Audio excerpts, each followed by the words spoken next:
കുട്ടനാട്ടിൽ നെൽകൃഷിക്ക് വൻ തിരിച്ചടിയെന്ന് കൃഷിവകുപ്പിന്റെ പഠന റിപ്പോർട്ട്. കാലാവസ്ഥാ വ്യതിയാനവും തീരശോഷണവും മൂലം നെൽകൃഷിയുടെ വിളവിൽ ഗണ്യമായ കുറവുണ്ടായി എന്നാണ് റിപ്പോർട്ടുകൾ.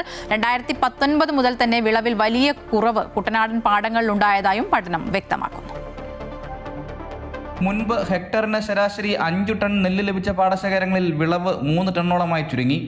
പൂവിടുന്ന സമയങ്ങളിൽ നെല്ലിന് 32 ഡിഗ്രി താപനിലയാണ് അനുയോജ്യം. എന്നാൽ നിലവിൽ ശരാശരി താപനില 34 ഡിഗ്രിക്കും മുകളിലാണ്. ഈ വർധന 10% വരെ വിളവ് കുറച്ചു. അരിമണിയുടെ തൂക്കത്തിൽ 5% വരെ കുറവുണ്ടായി. ചൂട് വർദ്ധിക്കുന്നതിന് ആനുപാതികമായി ജലത്തിൻ്റെയും മൂലകങ്ങളുടെയും സംവഹനശേഷിയും കുറയും. പ്രകാശ സംശ്ലേഷണ ശേഷിയും കുറഞ്ഞു. ജലസ്രോതസ്സുകളിൽ ലവണാംശം വർദ്ധിച്ചതും വേനൽ കൃഷിയെ ബാധിച്ചു. പാടങ്ങളിൽ അലുമിനിയത്തിൻ്റെ അളവ് 300% വരെ അധികമായി. നെല്ലിന് ഏറ്റവും അത്യാവശ്യമായ സിലിക്കൺ കുറഞ്ഞതാണ് മറ്റൊരു പ്രതിസന്ധി. കൂടാതെ മണ്ണിൻ്റെ pH മൂല്യവും 2.5 വരെ താഴ്ന്നു. തീരദേശത്തെ താഴ്ന്ന ഭാഗങ്ങളിൽ ഉയർന്ന വേലിയേറ്റത്തിൽ കടൽവെള്ളം കരയിലേക്ക് കയറുന്ന തിരപ്രളയവും തിരിച്ചടിയായി. ഇതിനെല്ലാം പുറമെ കാലാവസ്ഥാ വ്യതിയാനം മൂലമുണ്ടാകുന്ന രോഗങ്ങളെ അതിജീവിക്കാനുള്ള വിത്തുകളുടെ ശേഷിക്കുറവും വിളവിനെ സാരമായി ബാധിച്ചിട്ടുണ്ട്. അമൃത ന്യൂസ്, ആലപ്പുഴ.